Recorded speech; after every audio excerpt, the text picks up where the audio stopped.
we only have limited resources. Is this better than something else? And we do have processes for like officially vetting that, but even to get it on the list, and if the answer is no, by the way, I completely respect that. But if it's yes, I'm going to play the CEO card a little bit to say this has the blessing of the CEO. Small problems, unless it's an FYI, I really try not to bring too many of those. But getting buy-in, I'll do that all day long if I have to. Welcome to How I Made It in Marketing from Marketing Sherpa. We scour pitches from hundreds of creative leaders and uncover specific examples, not just trending ideas or buzzword-laden schmaltz, real-world examples to help you transform yourself as a marketer.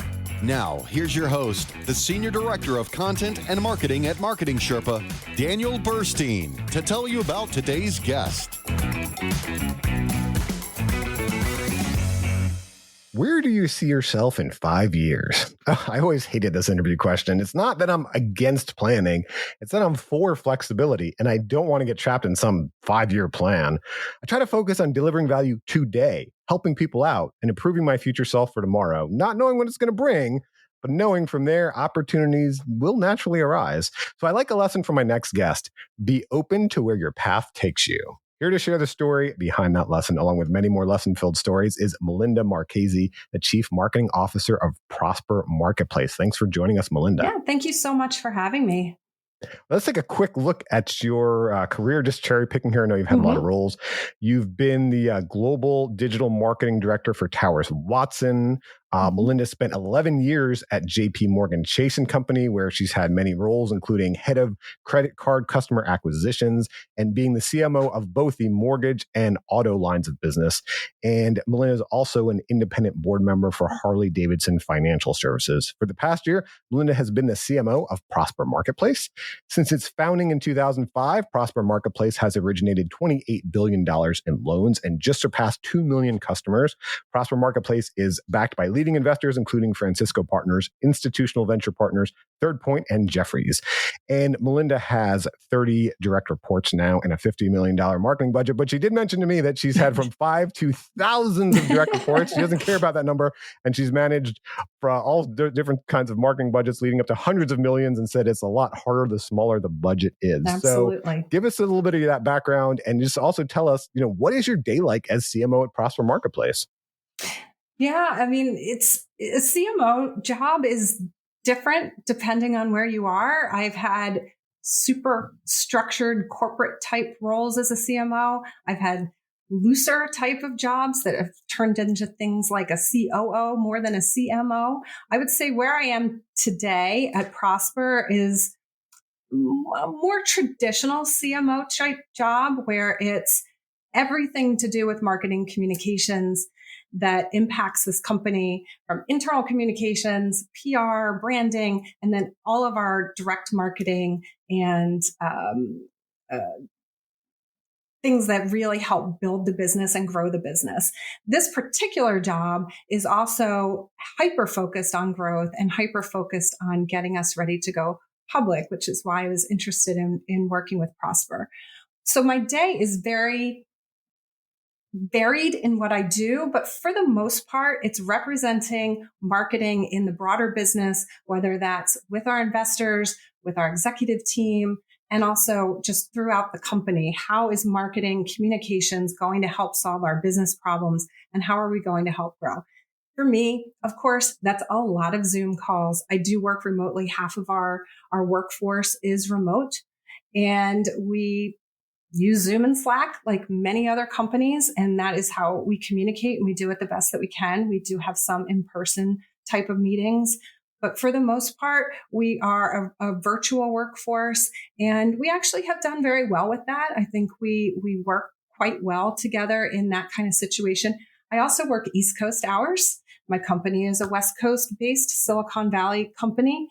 And so what that means is my massive Zoom calls starts at around 11-ish in the morning, East Coast time, and goes to 6, 7 in the evening. And I do some of my more independent work before and after. But there's a number of us in this situation. We also have plenty of central time folks. So we all make it work by focusing our collaboration time in that sort of East Coast afternoon. That makes sense. Well, that's where you are now. So let's look at the path you took to get here and the lessons and stories along the way. So your first lesson you mentioned is be open to where your path takes you. So how'd you learn this lesson, Melinda? Yeah. When I was finishing up college, I was a journalism major, and I thought for sure I wanted to be a journalist. And I was a journalist, a very entry-level journalist. I worked for a few magazines and local newspapers and things like that, and ended up in publishing. And fairly early in my career, realized I don't really like being a journalist. It was a wonderful background for me, but what really got me interested was the business side of things and the advertising side of things, and where is the money coming from and how are we influencing people? And that really just took me on a much different path. I ended up in a consulting job that helped companies communicate and disseminate information online, which back in those old days was brand new. I love that. And that sort of naturally translated into digital marketing at that company. And one of our clients was Chase at the time, and I ultimately ended up working for them. And I mentioned this earlier to you. If you had told me I would be in banking, and I've been called a banker, and it still makes me sort of laugh. If you had told me I would have been a banker with my sort of creative background, I would have never believed you. But now I love it. I've been in financial services for 15 years. This is what I do. This is my profession. And I think if I had been too pigeonholed and siloed into thinking about what I was going to do with my career, these opportunities wouldn't have come up. And even my latest one, this was something brand new. I haven't worked in fintech exactly before, and I'm still open to those possibilities even at this point in my career. Can you think of anything in your time as a journalist that you still used as a marketer today? Because I think that journalism background is such a good background for marketing. So for me, I was in a J school. I was an advertising major, but I was in the J school. So I only got some of those base level classes, but I still call them and use them today because, for example, I teach a session in our AI guild. It helps marketers build their funnel. And so one of the things we do is group coaching.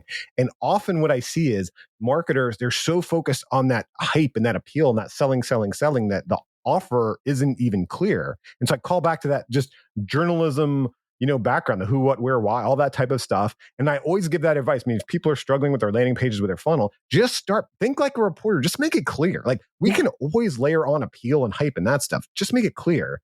So that's been helpful for me. Is there anything from your journalism background that you still call on today and use as a marketer? I love that. I love your example. And I definitely think like that every day, probably to this day. The other thing, and this was not even so much, this is more my journalism training. I remember I had done a police ride along, which I'm not even sure they would let people do that these days. But it was fascinating. And the assignment was to write about it and what happened. And it was in the city of Richmond. Not a great place to be late at night doing a ride along, but fascinating experience. I wrote this amazing article. I was so excited to turn it in. And I got it back and I got a B. And I was really mad. And I went to my professor and I said, why on earth would I get a B on this? I spent so much time on it. And he said, you spelled the name of the police station wrong. That is an automatic, it drops to the next grade. And he's like, I guarantee you're going to check your spelling of everything go forward in life. And I'm telling you, that has stuck with me all of these years. And it was a fantastic lesson to learn really early. Be very careful with what you're doing and don't get the B. That's a great example because when we would hire reporters, our CMO's name is Flint McLaughlin, and I used to call it the McLaughlin test because his name is spelled MCGL. But there's a lot of people that would do the whole thing. It would be well written, it would be great, and they would spell his name MCLAUF, and I'm like, there, that's you can't hire that person. You just failed, Don't get the CEO's name wrong. All right, your next lesson, you mentioned marketing can lead to many other things. I think you kind of started telling us this. What else has marketing led to for you? Yeah, and part of that too is I even look for some of the leaders I've worked for, and you'd be surprised how many CEOs of businesses have actually had some level of marketing in their past. And the reason is I think marketers look at problems a lot differently. They always put the customer in the middle of problems. And that could be a marketing problem, but it could also be, I don't know, a payments problem or a problem with understanding directions. And when you use that as the basis of every type of project and assignment that's handed to you, I think you can do all sorts of jobs pretty well. And I'm not saying I've done every single job perfectly, not even close, but I took that same approach to some things in my career that were way outside the realm of marketing. I ran brick and mortar stores for a while, which was fascinating and way out of my comfort zone. And the first thing I would do when I went into the store is talk to the customers. What are the customers saying? What feedback are you getting? That might be very different than how a true sort of operations person, not that I'm knocking operations, which is a different approach. And I think when you start off, particularly as a marketer, and you get really comfortable with being that customer centric kind of leader, you can do all sorts of things that can take you on all different paths. That's great. Can you give a specific example of something you learned from the customer and how you learned it? It could be from those conversations in store, could be A/B testing, could be a million different things, and how you apply that in a non-marketing role. Because, for example, I love this. We always talk about customer-first marketing. We've done research about it. It's what we're all about.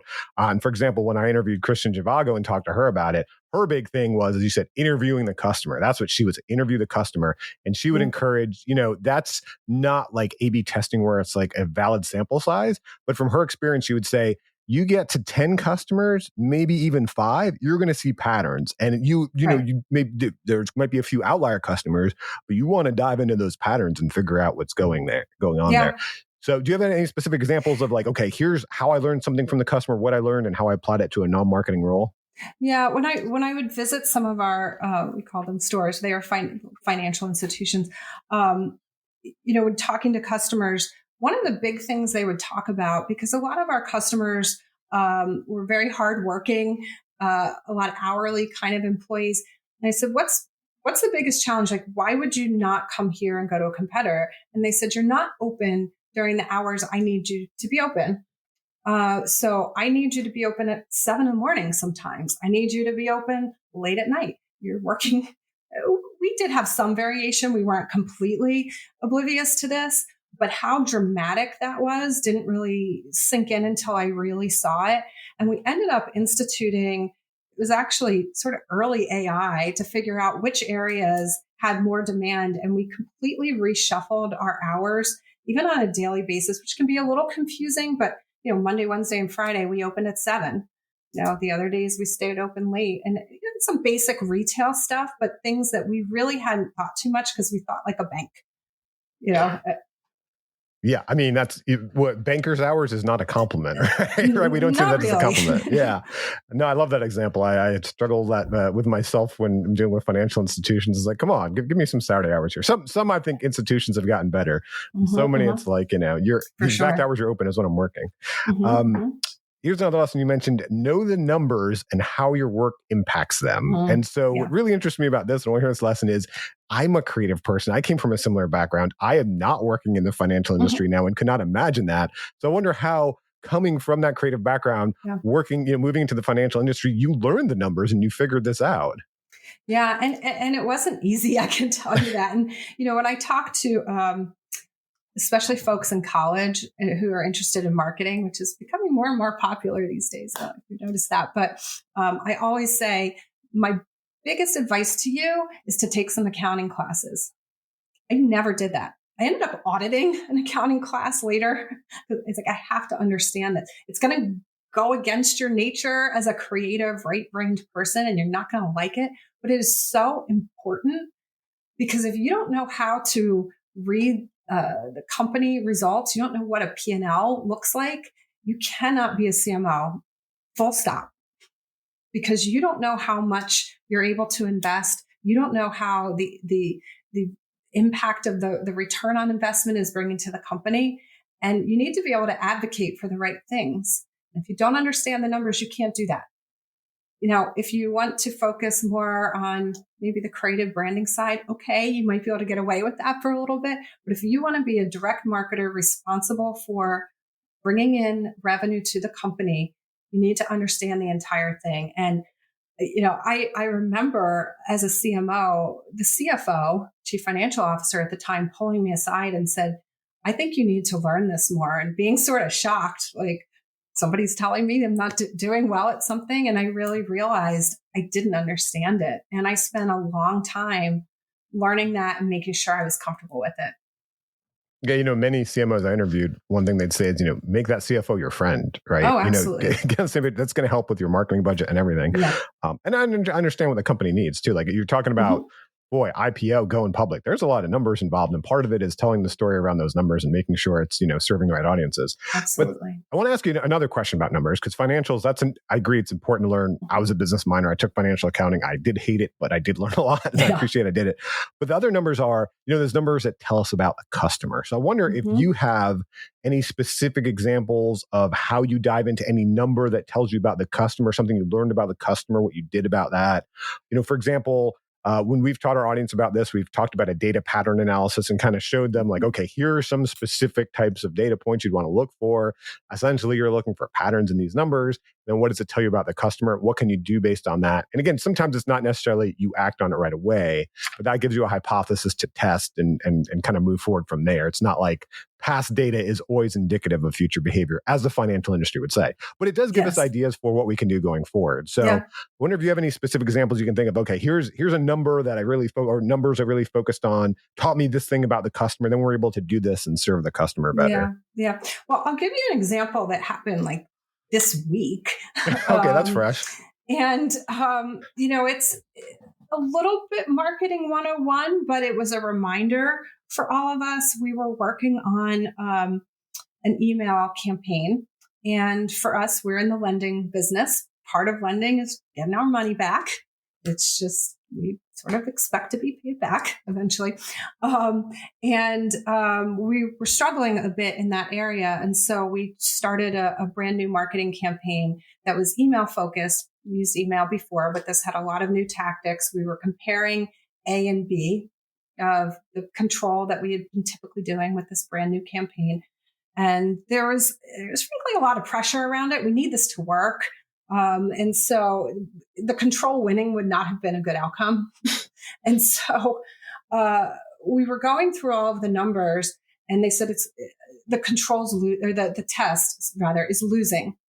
And so, well, let's look, because I've been wrong many times before. It's hard to believe this is losing. Let's take a look.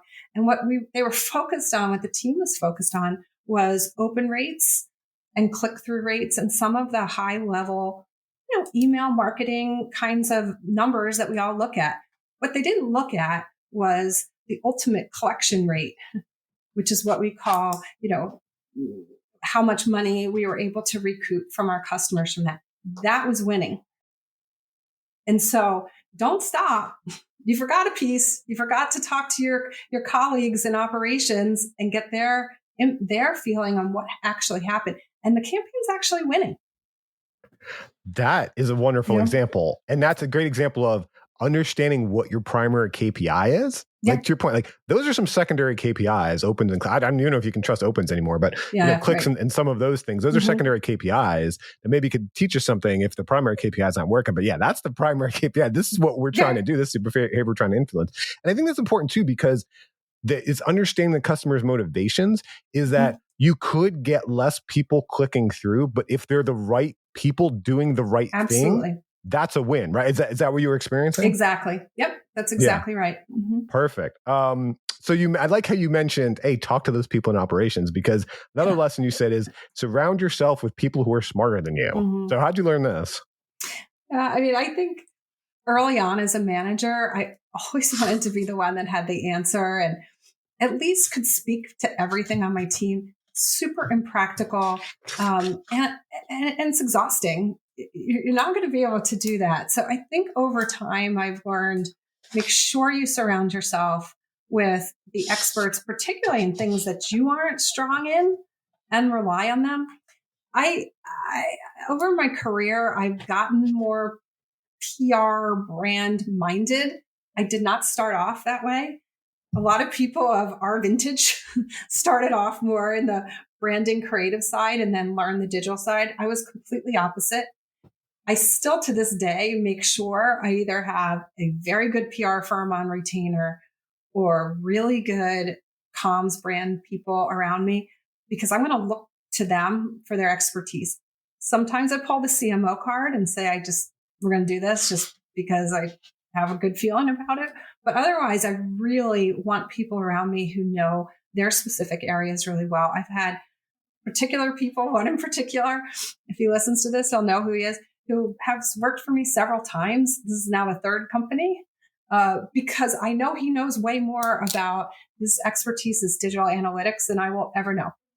And so rely on the people who work for you, especially in the CMO level. You're not going to be able to do it all. So I think that's a great lesson, but talent is scarce. Marketing talent is scarce. Yeah. So can you give us an example of how you find and recruit and empower people, these people who are smarter than you? Because I think, a lot of listeners would agree with that, but how do you do it? And for example, I interviewed Marco Mueller, who's the CMO of Aviva, on how I made it in marketing. And one of his lessons was confidence is everything. And he told this story about this intern. I love this story. He was visiting Peru, and this intern was working in Lima. And when he walked in the door in this office in Peru, I think he was working for SAP, and the intern was waiting for him in the lobby. And this intern really wanted to talk to him. And he's like, well, I'm going into this meeting all day. And the intern's like, I'm not going to be able to get you after the meeting. Like, I know, you're only in the country for 24 hours. I need to talk to you. And so he gave him some time. He sat down, and the intern had some great ideas for what they were doing wrong in Peru and how they could improve, their marketing there. And so his lesson from that is like, wow, like when I was an intern, I didn't have that level of confidence. And I really attracted these right people now to my team that can do this, not only having the confidence, but the skills and all these things. But always go back to like, okay, that's what we want. How do we get there? So I wonder if you have any experiences of what you do to recruit, to empower, to get those people that are smarter than you around you. Yeah. Yeah. I mean, first and foremost, I mentioned this, it's looking your virtual Rolodex.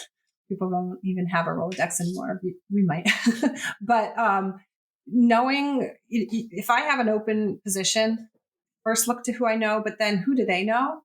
And what kinds of skills am I looking for? And it's amazing how helpful people will be to others when you're looking for something. And I try to repay that all the time.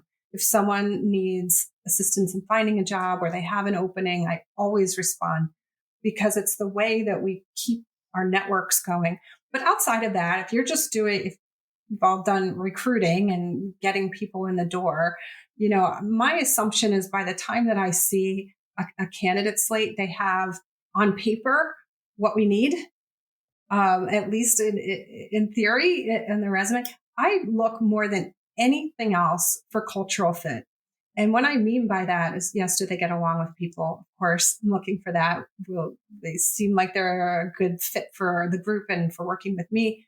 But the other thing is I look for curiosity more than anything else, because I feel like if you have that and you have that drive, we can teach you all sorts of things, particularly as a more junior person who's open to a lot of different of things that can happen, a lot of different possibilities.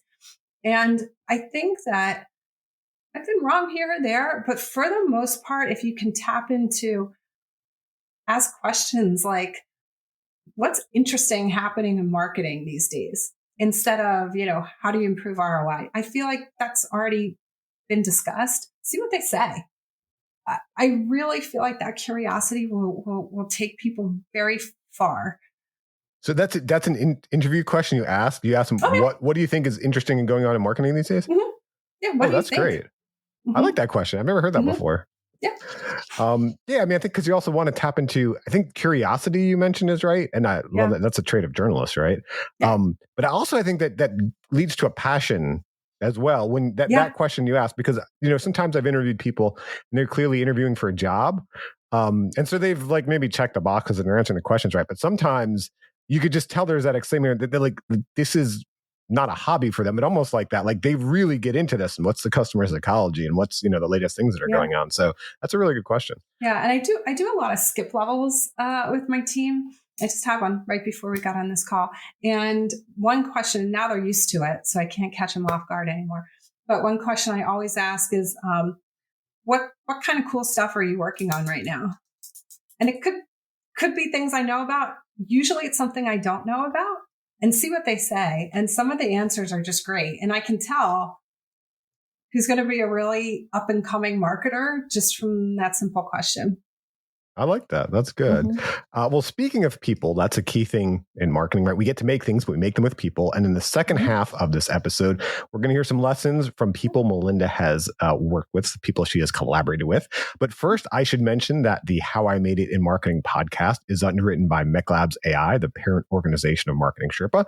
MechLabs AI has specialized expert assistants, apps, and libraries to help you with your marketing, all trained on a patented methodology built on the results from 10,000 marketing experiments. It's free to get started, so just go to mechlabsai.com and start using it. That's MECLABSAI.com.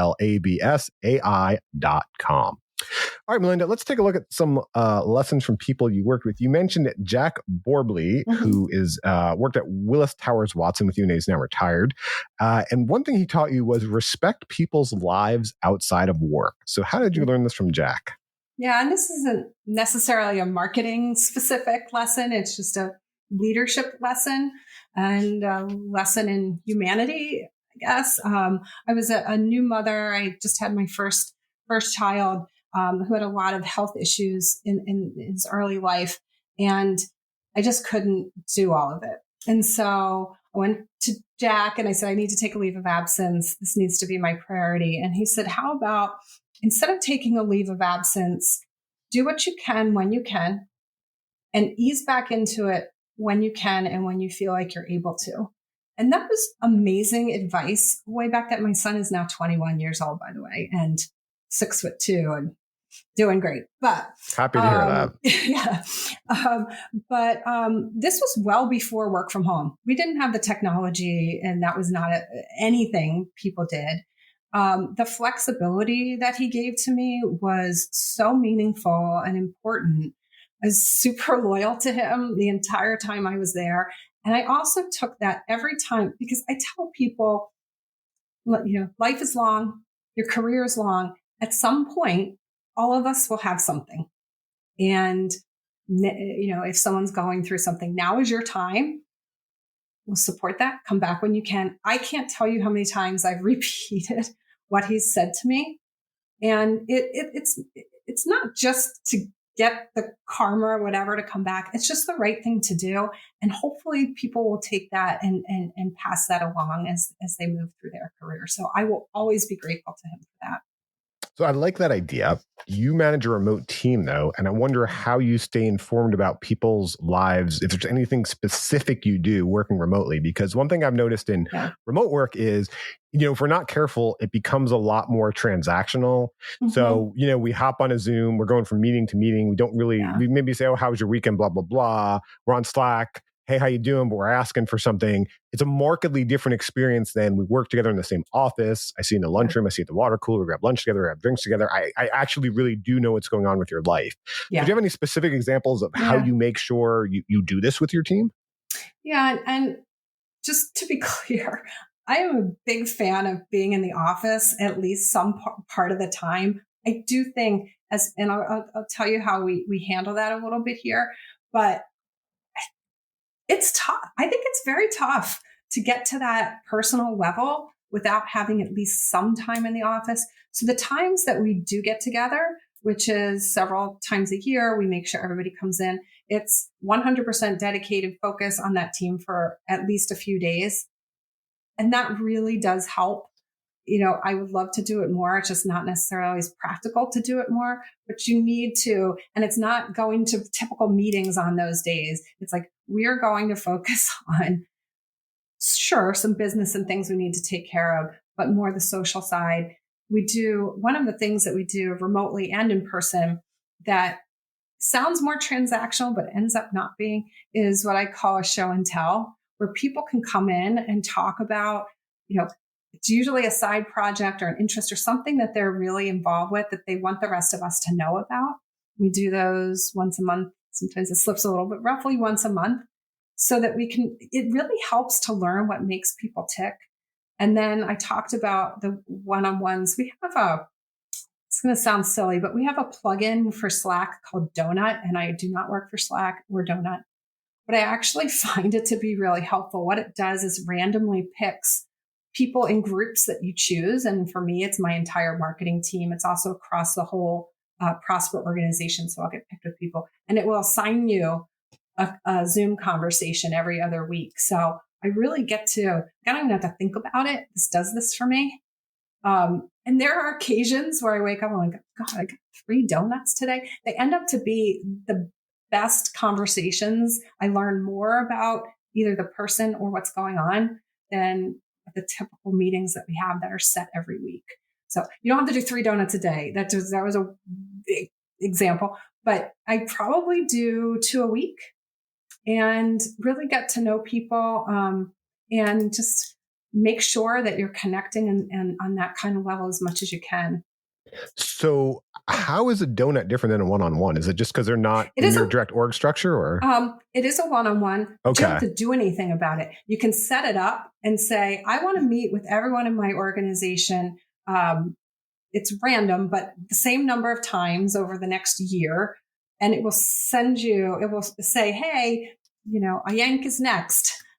Your next meeting, this is a time that looks good for you. Are you okay with that? Yes. And it puts it on your calendar. You can ignore it, but you don't want to. You want to do it. No, that's great. That's great. I thought it was like an app that like once a week automatically like delivered donuts and everyone had donuts together. Well, that would be really fun. You could call it the Homer Simpson app. I guess it's like a virtual donut and coffee or something like that. It's a great idea. I mean, anything that can kind of, that's the challenge is you've got certain things, like you've got to prepare for Q3. You've got to get that campaign done. Like there's certain things on your schedule that you're going to do. You have to do them. So I do like what you're saying, because unless you kind of force those things that would happen naturally, I think they're called collisions at Bell Labs. Yeah. It's harder to make them happen remotely. So yeah. And by the way, this isn't just me. Even our CEO makes this a big part of his day as well. He recognizes this isn't necessarily ideal. So we're all doing this at the leadership level. He was just in New York, and anyone who is New York based, you took them out to dinner. You've got to make the effort in unusual ways. Very cool. Here's another lesson. It's a question. What are you going to do about it? Sounds a little accusatory at first, but I do like this question. Well, it was a little, but you said you so. You said you learned this from Thasunda T. Duckett, the former CEO of Auto Finance at Chase and the current CEO of TIAA. So it was an accusation. How did this unfold? Yeah. And if anyone knows T, she's an amazing mentor and leader, and probably wouldn't be surprised by this story. But this was my first CEO or CMO job, working for a CEO, which she was at the time. And first job in sort of the C-suite. And I remember having a one-on-one with her early on, and it was essentially my list of grievances, the problems I was having, people who weren't listening to me, why I needed more budget, yada, yada, yada. And she listened and sat back and she's like, what are you going to do about it? And I remember being embarrassed, but also it was just it just hit me that at that level, no one's going to solve your problems for you, or you're not going to be at that level very long. These were my problems to solve. They were not problems. I mean, of course, if there was something dramatic that needed attention, she would be there. And I would expect that from any CEO or manager at this level. But these were my things. And instead of bringing her grievances, you need to bring what you're doing about it, or honestly just solve them. She's got a million other things to think about. And so it was a really big lesson, and sort of a time where the professional maturity had to quickly catch up to what the expectation was. And I really commend her for doing that and not taking on my problems, because it made me grow up really quickly in that job. So I think that's a great example. There's a great lesson there. But let me ask you the flip side of it. So can you give a specific example of when you have had to go to the CEO or someone else in the C-suite, or go with someone else, and how you figured out, with this, I cannot solve it on my own. I need to do it with this other person. Why? And you don't have to share any bad details about it, but just to give us a general lesson. Because that's a great lesson you mentioned. I learned this in my career too. I worked with a COO. He told, I think I mentioned this in a pre-call. You never heard of this, but the monkey story. There was a famous Harvard article that we're all walking around with these monkeys on our back. And what we do in maybe a dysfunctional organization is we want to give someone else that monkey, right? So for example, we've got to come up with the Q3 budget. But to come up with that Q3 budget, we need to know what's a media projection. So we see the media projection person in the hallway and we say, hey, I can't come up with the Q3 budget until you give me the media projections. And then you walk away thinking, okay, now that person has the monkey. I don't have the monkey anymore. And that's a dysfunctional culture. However, there are times to make up my own analogy that doesn't work. If we work in a zoo and the gorillas are going crazy and they got out of the cage, I probably cannot get them by myself. And I need to figure out who I need to work with, to collaborate to get those gorillas. I don't know. It's a bad analogy. But so can you give us an example of, I 100% agree with this approach. When is a time where you had to okay, I do need to go to the CEO or a colleague in the C-suite, and here's how we need to solve this thing together, and I need to make the case to them so we can do this. Yeah. I mean, and I still do this regularly. I would say the most regular example that I see is when we want to try something new that is an investment. So we have a business case built and we're ready to go. And why can't everybody see why this would be a fantastic experiment? And, I try and we all try to get sort of support across the organization. And most of the time we're successful. Sometimes we're not. And that would be a time when I would knock on the door and say, I just want your opinion of this. Do you think this is a good idea? Would you be supportive of this? Because particularly brand new initiatives at a smaller company like ours, we only have limited resources. Is this better than something else? And we do have processes for officially vetting that, but even to get it on the list, and if the answer is no, by the way, I completely respect that. But if it's yes, I'm going to play the CEO card a little bit to say this has the blessing of the CEO. Small problems, unless it's an FYI, I really try not to bring too many of those. But getting buy-in, I'll do that all day long if I have to. Well, so I'm glad you brought up the investments, because this brings up a question I always have and ask a lot of CMOs is, what role does a CMO play in making sure that the customer delivers on the value proposition we're promising? At what level is it stay in your lane, you work in marketing?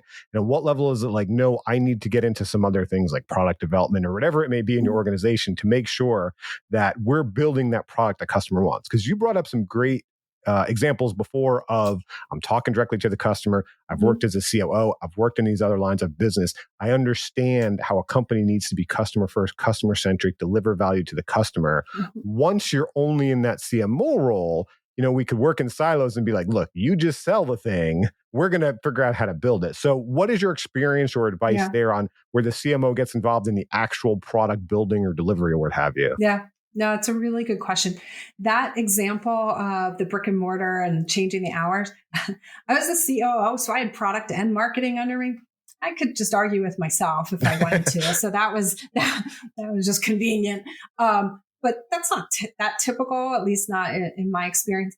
Here, for example, at Prosper, we do have a separate product team and a marketing team. We work extremely closely together. And I'd say there's two things that are a little bit different about how we work together here that I think have been effective. One is we have a funnel analytics team, which when I got here, I was like, wow, we have a funnel analytics team. A whole team just dedicated to it, which I thought was fantastic. And I take no credit for it. It was already here when I got here. That team dual reports to me and the head of product. So first of all, poor guy, but he handles it very well. But the reason for that was very purposeful because he's seeing the impact of marketing and he's seeing the impact of the downstream funnel and can make the connections and is actually a really nice connection point between the teams and almost sort of a diplomat between the teams to say, yes, we need this in marketing. Yes, we need this in product. And it's all 100% supported by data. It's been one of the more effective things I've seen sort of operationally at this company. I think it was a great choice. So there's that. The other thing is we started instituting a very mathematic approach to our investments. And it's not just return on investment or revenue. I mean, that's part of it, but it's also scored for level of effort, who needs to get involved, vendor dependencies. And we actually come up with a numerical score now. And so we all held hands and said, we're going to go buy these scores. It's actually working pretty well. And so there are times when a marketing activity goes way up to the top for a variety of reasons, or it's at the bottom. I'm okay with it because we have to make these trade-offs, but it's very data-driven trade-offs. It's okay. Because we got a scorecard, we got a process, we're all on the same page. We realize we can't do everything, we're prioritizing. Not perfect, but it's pretty good. Yeah. Well, I mean, you have to have some system where it's just who's got the strongest opinion or can, I don't know, be the squeakiest wheel, right? Yeah. It's not going to work, this day and age. Yeah. Absolutely. So let's hear another lesson here. You said passion and curiosity fuel the best work. And you learned this from Kristen Lemkow, the CEO at JP Morgan Wealth Management. How did you learn this from Kristen? Yeah. And that was a good slip of the tongue because she was the CMO of JP Morgan Chase for many years. And that's when I worked for her. We sort of had this matrixed environment where the CMOs of business lines, which I was, reported into the CEO, but they also reported into the overall CMO for JP Morgan. And that's when I reported to Kristen. And she's also a great example, by the way, of someone who marketer, advertiser, communicator, 100%, and is now the CEO of a very important line of business at JP Morgan. Took all those marketing skills and is now a CEO. So I give her a lot of credit for that. But the thing that I loved, I mean, she was an excellent marketer, very passionate about the brand, all of the things you'd want in a CMO. She was so much fun. And she made sure that was part of our work. She'd probably say it wasn't every day. It felt like every day to me.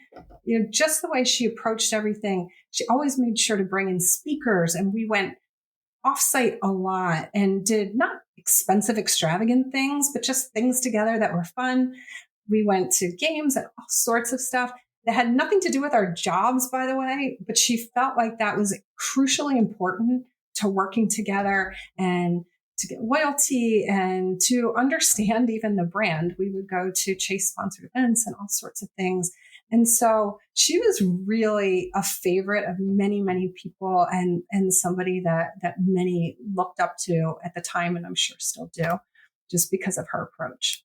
So I think it's stodgy. It is. She was not. Well, I'm glad you mentioned the stodgy, because what I wanted to ask is, you've talked about curiosity, you mentioned passion, and I wonder, what did you do as a CMO working at JP Morgan Chase to keep that passion and curiosity going with your team? And what do you do now? And I wonder if that differs. And the reason I ask is because, JP Morgan Chase, I think that might be the biggest bank in the world, or if not, it's one of the top few. It's a big company. Prosper, we mentioned, it's not a startup. It started in 2005, but it is a smaller company. It's pre-IPO. And so the thing you hear from people at the big Fortune 5, Fortune 10, Fortune 500 public companies is like, oh my gosh, you get lost in here. There's all this external pressure from the street. That's our focus. Our focus is shareholder value, or, the business press, all this stuff is going on. It is hard to be passionate and actually see something that you work on, drive to completion, and say, I've had some ownership there. I made that in marketing, to use a podcast. On the flip side, then you hear from people in smaller organizations or, startups, hey, there's less planning here. We're just throwing things against the wall. There's no structure. You know what I mean? There's no, some of those things that you have in the bigger companies. We don't have that level of resources. We gotta just, work with what we've got. And so what I've, in my experience, is like, you can always see what you don't have, but let's see what you do have. And so I wonder, as a CMO at JP Morgan Chase, what you would use or how would you call on to get that passion and curiosity and best work from your team versus is that the same or different of what you do now in a smaller pre-IPO company with resources, but not that mammoth level of resources? Yeah, it's a great question. I do think because at the behemoth companies, I always say your experience is typically very deep and very narrow. You've got a tiny, tiny little swim lane, but it goes super deep and you have a lot of resources at your fingertips. So it's a much different type of job than something like a Prosper, where I wear 17 different hats and so does everybody on my team.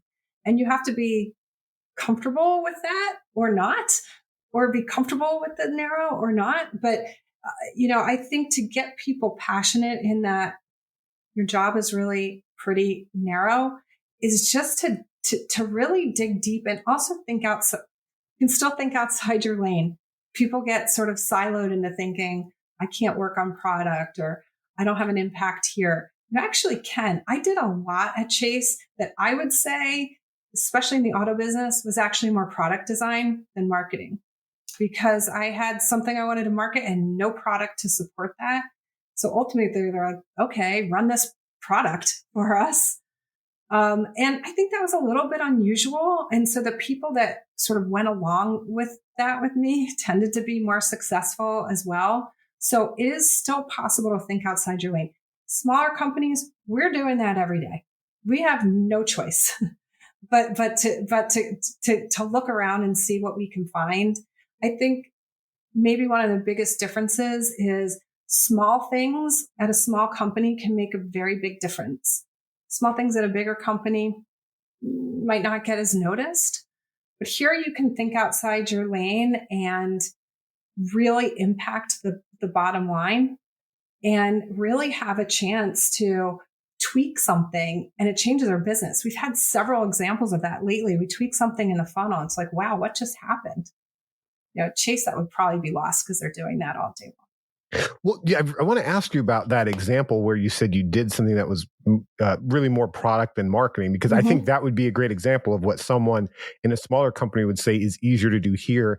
And yes, it is not impossible in a large organization like Chase, but you would have to go through 17 committees and legal and compliance and make sure it works across all these different markets and these different languages and these different regulatory frameworks and all this stuff. And by the time you're done, it's 5 years down the road and the market changed and it doesn't matter anyway. So being as you were able to do that, that is I would say a mammoth accomplishment. My hat's off to you. Is there something you learned from that about how you were able to shepherd that and make that happen? Yeah. I mean, it's just pure perseverance. I'll go back to Kristen Lemkow. She would say, by the time I get something approved, I've lost the will to live. I hope she doesn't mind me saying that. But I thought you were going to say I lost the market because the market changed. Wow. No, that's perfect. She was joking. Of course. Yes, I hope so. She's obviously gotten plenty of things through. But yes, there is 17. Just keep at it. I mean, I think if you have a good idea and you can speak confidently about it and you get the right ear, and this is the time where you can call on your CEO or your colleagues around you. Don't give up, and it's very easy to slink back into your job and just do the original thing you were hired to do. But who wants to do that?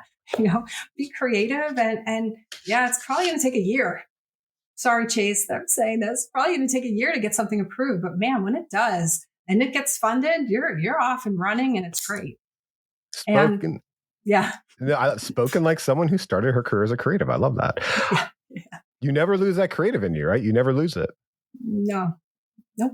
That's wonderful. All right. Well, Melinda, thank you for sharing so many stories, so many lessons. Yeah. If we had to break it down, what are the key qualities of an effective marketer? Yeah. I could have put this in my best lessons too, but I think do not assume, even if you've been doing this as long as I have, that you know what people are going to do. So a lot of times people say, well, that'll never work, or that creative's not going to work, or people aren't going to respond to that. I'm not all people. And I think a lot of people will put themselves into, I would never buy that. I would never do that. You might not be the person we're looking for. I mean, again, I can play the CMO card if I want and say, okay, this one we're not trying. But for the most part, you have to let the data tell you what's happening. And you mentioned this earlier, and people's preferences and also they change all the time. So what worked a couple years ago probably won't work now. Do not presume. Try, test. Let the data tell you what's working. And when it's not, try and test again. I think people are no one's going to like that color. We just had this in this company, trying out some new color palettes. No one's going to like that color. Guess what? Guess what won? That color. And so that, yeah. No, I like that. And that, I know you're talking about like the data when you had a creative background.